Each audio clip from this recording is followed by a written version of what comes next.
Guys, this is Texas Tiger Diggs, and I guess this has become a de facto portion of my show. Getting it into shape would be part of my channel.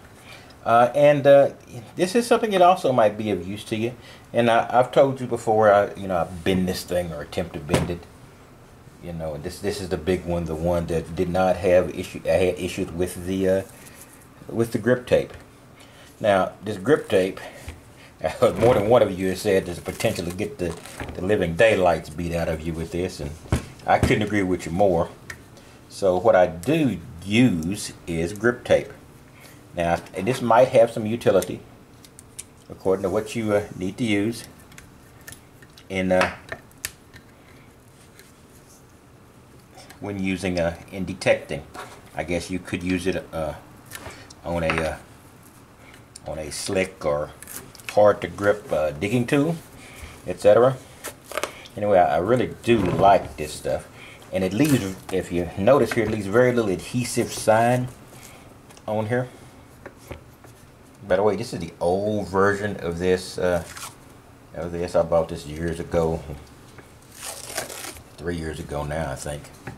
And basically, it's the old version. They do have a new version now that's all metal, and you've seen a little example of that with the other one I did my personal best on lately. But this is the one I've always used to measure myself. So I'm just going to put some grip tape on here, and I'll just show you what it is. Maybe of use to you in some other application. This is grip tape. Now, it has a little slight adhesive, so you feel a little adhesive along here. But basically, it sticks to itself. So I will take this grip tape and I just simply wrap it around here in a barber pole type fashion. So I always do the first row, and then I just simply grab it and I just keep going up. And it's adhesive to itself rather than to the surface of what you're getting it on. There's a slight adhesion to the surface, but not much. But it sticking to itself is plenty of adhesion for an application like that.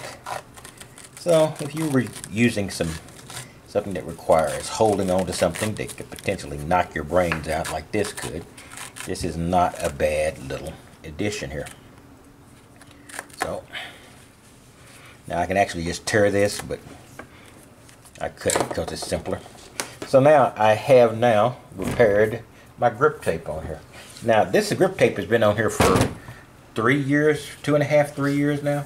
See, this side here is still adhering pretty good, you know, so I'm not going to replace this side yet. It still has enough grip so I can hold it relatively safely, so that's good. So, I bought this off Amazon, and most of my life is purchased off Amazon because I hate shopping, and Amazon shopping is point, click, and wait till it arrives. And this is called Jaybird and Mice, M-A-I-S, or Mace 6000 grip tape. And yeah, I'm sure you could use this on the surface of your one of your detectors. If it's difficult to grip or gets slick or slippery, you can do it. I don't think this would adhere very good if it was made wet, but you know, it does a good job in this static form. And see, and it does allow me to go to the very end of this and basically cover it without any sign of bagging anywhere. So thought I'd show you that. And I've got some more things to show you. This is going to be sort of a miscellaneous thing here. I did go out detecting, and I have finds underneath this underneath the blanket as usual, and I'll be revealing those later. So that is a start, and I'll be back. I've got a couple of other things to show you. Now guys, here we go again. Here's a couple of new trowels that I've got in. Like I said, I have some gardening friends, so a lot of these are going to be moving on to them after I run tests on them. But You know, it's basically an example of what you can find out there in the market if you don't want to buy a digger. You know, my favorite digger is a very straight trowel, one of my favorite, maybe the favorite. For narrow work is a strong trowel I got from an Oklahoma vendor. One is baby blue, one is pink. I use them both. I have no trouble with my masculinity using either, and you know my rule. I'm a big guy, 6'2", 250 pounds, and the more gardening like or toy like the things I carry, the better. And I love my diggers, but a few of them look a little fierce, so you know I still look at these things every once in a while trying to find the perfect little combination. And this is one of those little throw-ins you get for $1.50 or $2 from Amazon. But you have to buy something else with a total of 15 or 20 bucks. I'm not sure what it was, but it's pretty cool. I might use it for tot lots or something, or what the heck, just throw it in the back of my car in my box old tools. In any case, like this is a transplanter, and it's got the increments of the inch on. It's also tall tooth on one side, so it has and I do like this particular angle. So this does have the format of a very good of a classical digger.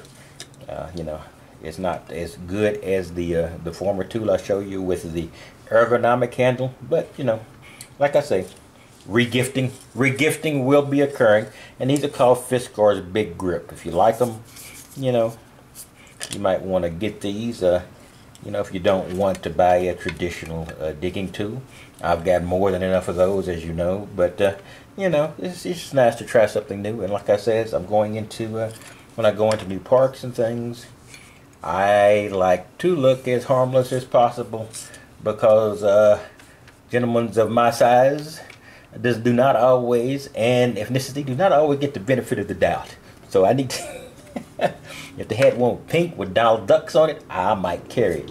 In any case, but you know, this is cool, and you know, this is just something I'll throw in the back of the car. Who knows? I'll find a use for it one of these days. In any case, I have got that particular. I want to show you this particular little couple of things here. Like I says, and one more thing here. You know, we got detecting bags of various sizes.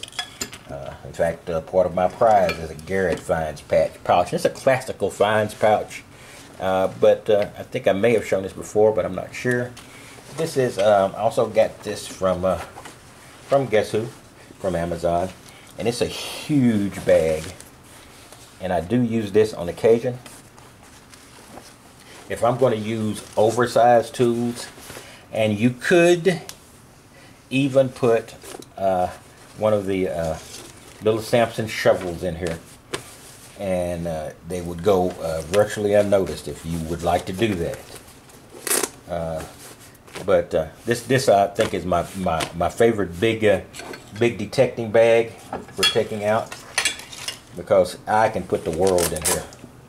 And it holds a lot of trash, so I have to remember to empty it out. What I usually do is stick my trash in the inside of the pouch here. I have a small area where I can stick fines in the zip here, and I'll stick my trash in here, and then I'll just go dump it. I try to dump it either as I'm leaving a park or a place where I'm detecting, or as I'm coming in. The first trash can I get, I will take all of my implements out and I'll dump it in there. So that's another bit in the piece. So let's see, I think I might have one more thing here that I'd like to show you. So this is sort of a grab bag of bits and pieces, and I will throw another piece in the bag. Alright guys, I'm going to end this off with a couple of things and a new thing coming. Now this is something that I've been using, I've been using for a lot of things, and it's called Goof Off. I use this to clean my tools sometime in the field or on short notice, you know, and it really is very good at cleaning crud off, etc. So that I do carry that quite often in the back of my car, in my tool basically digger box. So I just wanted to mention that. This is of course the classic Mind Lab battery pack for the E-Track and the Safari and the Explorer. And this is the battery pack. So this is the one that actually has batteries in it. So not the easiest thing to get into all the time. There we go. This one actually has batteries in it, and these batteries have been expended, and Duracells aren't cheap. Now what I do have coming is I'll show it, and I'll show it when it comes in. I'm getting the lithium battery pack for my for the Safari. It's just the amount of money you spend on batteries with the Safari. Great machine, like all the like I said, the Mind Lab machines are all great. Never any debate about that. But it's not exactly budget-wise friendly for battery packs, and it eats batteries royally. Yeah, you imagine that you've got a machine doing was it 10 times more? Well, it's pushing from 0 to 100 kilohertz of transmission into the ground. So you've got to believe that it's going to take your power down a lot faster than the traditional single frequency machine, and it does. And I am tired of always looking down there and knowing I have to either charge the one that's currently in the Safari, or slap batteries in this one for the emergency. Last time I didn't plan very well, and I just had to do a field switch, so I had batteries already in here ready to go. But I would like to stick this in the, I'll stick more batteries in here, but I don't see with the lithium 10 times or whatever the thing is, the length of time that you'll be able to use it. I don't see that ever becoming an issue, but I'll always have it as for an emergency. In any case, that's about all I'm doing. I'm doing some bits and pieces here. Like I say, I'm doing my fresh digs, and I've been out with the Safari. You know, I'm still using. I sort of put the forest core back down for a while. It won't stay down, and the dais is going to be back up because next week, and I'm sure what's under this tile and the rest of the week, I'm going to some new areas that I'm not very familiar with, and I'm going to be carrying the dais because there's no better machine to hit a new area than the dais, etc. And also I'm going to tinker with the dais because there is no doubt that I have come to the conclusion that the best coin machine out there, I know you guys, you Mind Lab guys have been saying this forever, is the Safari, the Explorer, everything in those lines, and I would assume just by heritage CTX 3030. But by the way, you see the new gold machine they've got built on the same basic pattern or framework as the CTX 3030. Pretty cool. But I know I can tinker with the dais and get it up maybe sort of 75 or 80% as good as the Mind Labs. And also I need to, you know, I like to do basically, I'm looking for jewelry, and clad and everything else is just a welcome side effect. I'm going to be going deeper. The new parks I'm going to in the future for the weekends are going to be deeper and deeper into the central area where I live, which is deeper into the Dallas area, into the older parks. So I will be seeing considerably more silver expectantly as I move down there. But while I'm up here in the northern burbs, you know, I'm always looking for jewelry first and coins later. So I really need to get a grip on the Safari and how it reads gold, etc., and you know, and how I can tinker with it to eliminate some of the pull tabs and still maintain majority of the gold. There's always some tinkering you can do, and we'll see how that works. In any case, that's all I've got.